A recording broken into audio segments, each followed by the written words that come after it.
অসমৰ পৰা 5 গৰাকী ব্যক্তিয়ে পদ্মশ্ৰী সন্মান লাভ কৰিছে। আপোনালোকে নামকেইটা আৰু কোনটো ফিল্ডৰ লগত জড়িত এইটো মনত ৰাখিব। আৰু ইয়াৰ ওপৰত কুৱেশ্যন আহিব পাৰে যে এই ব্যক্তিসকলৰ কৰ্মৰাজিৰ ওপৰত, আৰু সেইখিনি আমি লাহে লাহে কৰি থাকিম। ঠিক আছে। আৰু এটা কথা মন কৰিব যে এই 5 গৰাকী ব্যক্তিৰ ভিতৰত কবীন্দ্ৰ পুৰকায়স্থক মৰণোত্তৰভাৱে পদ্মশ্ৰী সন্মান প্ৰদান কৰা হৈছে। ঠিক আছে। এই কুৱেশ্যনটো মই দি থৈছোঁ, আপোনালোকে ইয়াৰ এনচাৰটো কমেণ্ট ছেকশ্যনত লিখি দিব। আৰু আপোনালোকে জানে যে ভাৰতৰ সৰ্বোচ্চ সন্মান কি হয়? ভাৰত ৰত্ন। তাৰপিছত আহে পদ্ম এৱাৰ্ড। পদ্ম এৱাৰ্ডছৰ 3টা আছে, কি? পদ্মবিভূষণ, পদ্মভূষণ আৰু পদ্মশ্ৰী। পদ্মশ্ৰীটো India's 4th highest civilian honour হয়। কুৱেশ্যনটো কৰক, আৰু ব্যক্তিকেইজনৰ নাম, কোনটো ফিল্ডৰ লগত জড়িত, তেওঁলোকৰ কৰ্মৰাজিৰ ওপৰত কুৱেশ্যন আমি লাহে লাহে কৰিম ইন ফিউচাৰ ছেশ্যনত। Assam tableau at Republic Day parade showcases Asharikandi terracotta craft. North ইষ্টৰ পৰা অসম, মণিপুৰ আৰু নাগালেণ্ডে পাৰ্টিচিপেট কৰিছিলে। আৰু থিমকেইটা চাই থৈ দিব। বাকী ষ্টেট আৰু ইউটিসমূহৰ থিমখিনি মনত নাৰাখিলেও আমাৰ নৰ্থ ইষ্টৰ ষ্টেটৰ মনত ৰাখিব লাগিব। ঠিক আছে। আমাৰ অসমৰ কি আছিলে? Yes, Asharikandi terracotta craft village of Assam. সেইকাৰণে আচাৰীকান্দি টেৰাকোটা ক্ৰাফ্টৰ ওপৰত কুৱেশ্যন এইবাৰ আহিব পাৰে। কেনেকুৱা ধৰণৰ কুৱেশ্যন আহিব পাৰে সেইখিনি মই দি থৈছোঁ। তথাপিও আপোনালোকৰ এটা কাম আছে, ইয়াত যিখিনি বস্তু লিখা হৈ আছে সেইখিনি এবাৰ পঢ়ি চাব। ঠিক আছে। প্ৰথম কুৱেশ্যন আহিব পাৰে যে আচাৰীকান্দি ভিলেজ কোনখন ডিষ্ট্ৰিক্টত আছে? য়েছ, ধুবুৰী। সেইটো জানে। তাৰপিছত এই কুৱেশ্যনটো মন কৰক, consider the following statements about Asharikandi terracotta craft. Number 1, it uses locally available clay. Correct হয়। আৰু ইয়াৰ ওপৰত আৰু এটা কুৱেশ্যন আহিব পাৰে, সেইটো চাওক। এই কুৱেশ্যনটো মই বনাই থৈ দিছোঁ যে the clay used by artisans of Asarikandi is mainly obtained from hill soil, laterite soil, alluvial clay deposits. Yes, correct কি হয়? C হয়, alluvial clay deposits। আৰু এই ক্লেটোৰ নাম কি হয়? হীৰা মাটি। ঠিক আছে। আৰু এই আচাৰীকান্দি গাঁওখনৰ কাষেৰে বৈ গৈছে গদাধৰ নদী, ৰিভাৰ গদাধৰ, আৰু ইয়াতে এই ক্লেটো পোৱা যায়। ঠিক আছে। গতিকে এই কুৱেশ্যনটো যদি আহে যে Asharikandi village is situated on the bank of which river? Yes, Gadadhar. Important question হয়। গতিকে ইয়াত যদি চাই দেখিব যে it uses locally available clay, correct হয়। It follows eco' friendly and traditional firing techniques, yes, এইটো কাৰেক্ট হয়। It mainly a metal based handicraft, সেইটো ডাইৰেক্ট ভুল হৈ আছে, আপোনালোকে এলিমিনেট কৰিব পাৰিলে হয়। গতিকে কি হ'ব? 1 and 2 কাৰেক্ট হ'ব। ঠিক আছে। এইখিনি কুৱেশ্যন আপোনালোকে চাই থওক, ইয়াৰ ভিতৰতে কুৱেশ্যন আহিব। আৰু ইয়াত যিখিনি লিখা আছে সেইখিনি এবাৰ চাবলৈ চেষ্টা কৰিব, পঢ়িবলৈ চেষ্টা কৰিব, বুজি পাব। আৰু আপকামিং এক্সামত আচাৰীকান্দি টেৰাকোটা ক্ৰাফ্টৰ ওপৰত কুৱেশ্যন আপোনালোকে 120% পাব। ঠিক আছে। তাৰপিছত নেক্সট এই কুৱেশ্যনটো মন কৰক, এইটো ইম্পৰ্টেণ্ট হয় আৰু ডাইৰেক্ট এনেকৈ পাব এই কুৱেশ্যনটো। ঠিক আছে। Recently prime minister Modi flagged off the first Vande Bharat sleeper train. The first inaugural Vande Bharat sleeper train connects which railway stations. মনত ৰাখক যে হাওৰা কামাখ্যা। ঠিক আছে। আহিব এইটো, হ'ব। বাথৌ পূজা, ভেৰি ভেৰি ইম্পৰ্টেণ্ট। ইয়াত আপোনালোকে 5টা, 10টা, 100টা ষ্টাৰ মাৰ্ক মাৰি থৈ দিয়ক। বাথৌ পূজা, বাগৰুম্বা, ইয়াৰ পৰা বহুত কুৱেশ্যন পাব আপকামিং এক্সামত। ঠিক আছে। The Bathou Puja, one of the most sacred and ancient religious festival of the Bodo Kachari community. Question কি আহিব চাওক, এই লাইনটো ভালদৰে মনত ৰাখক, ডাইৰেক্ট কুৱেশ্যন পাব। The festival is traditionally observed on the 2nd Tuesday of the Assamese month of Magh. আলি আই লৃগাঙৰ লগত আপোনালোকে খেলি মেলি নকৰিব। আলি আই লৃগাংটো কোনটো দিনত চেলিব্ৰেট কৰা হয় সেইটো কমেণ্ট কৰি জনাওক, তেতিয়া আপোনালোকৰ যিটো কনফিউজন আছিলে সেইটো নাইকিয়া হৈ যাব। ঠিক আছে। Bathou Puja 2nd Tuesday of the Assamese month of Magh. Magh মানে জানুৱাৰী 30, 28 এইখিনি সময়তে হৈ যায়গৈ। ঠিক আছে। তাৰপিছত আপোনালোকে জানে যে Bathou puja is dedicated to the Bathou Brai, the supreme deity of the Bodo, and is a part of Bathouism. আৰু বাথৌজিমৰ ওপৰত CC প্ৰিলিমছ 2025ত এটা কুৱেশ্যন আহিছিলে। এই কুৱেশ্যনটো, কুৱেশ্যন নাম্বাৰ 2 আপোনালোকে কৰিব পাৰিব। কমেণ্ট ছেকশ্যনত ইয়াৰ এনচাৰটো লিখি দিব। ঠিক আছে। আৰু এই বস্তুটো মনত ৰাখিব যে সিজু গছ বা চিজো প্লাণ্ট, এইটো কি হয়? Symbol of Bathou Brai.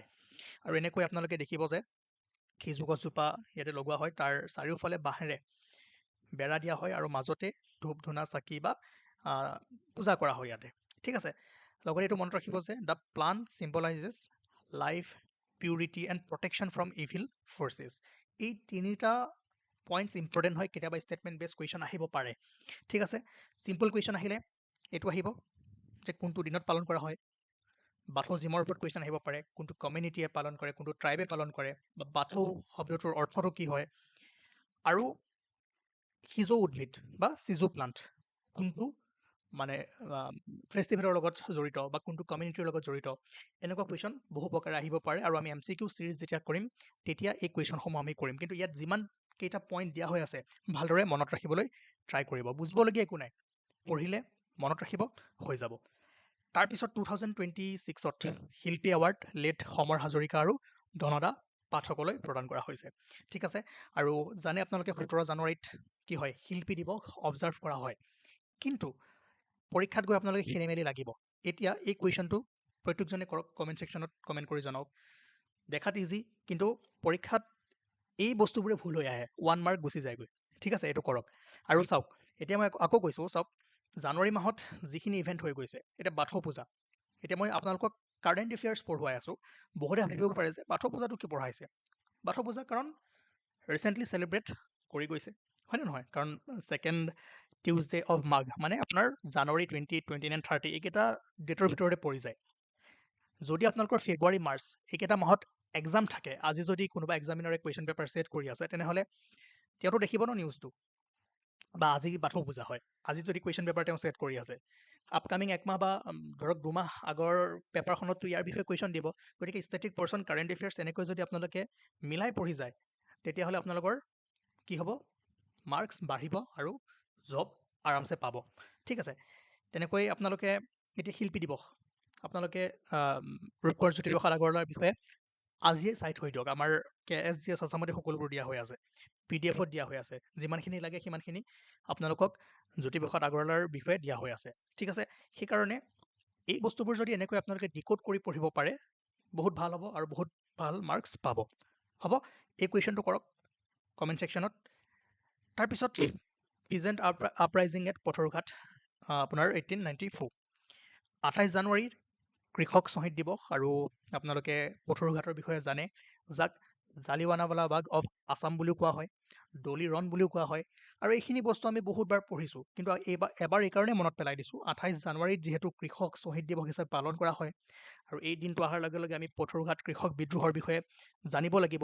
আৰু আপকামিং যিবোৰ এক্সাম আছে, ফেব্ৰুৱাৰী হওক, মাৰ্চ হওক বা এপ্ৰিলত যিবোৰ এক্সাম আছে, তাত আপোনালোকে পথৰুঘাটৰ ওপৰত কুৱেশ্যন পাব পাৰে। আৰু আমি PYQ চিৰিজতো ইয়াৰ ওপৰত বহুখিনি কুৱেশ্যন কৰিছোঁ, এইখিনি পঢ়িছোঁ, আপোনালোকে এবাৰ পঢ়ি চাব। মোৰ কাম হ'ল এই টপিকসমূহ এবাৰ আপোনালোকক মনত পেলাই দিয়া। ঠিক আছে, চাই ল'ব।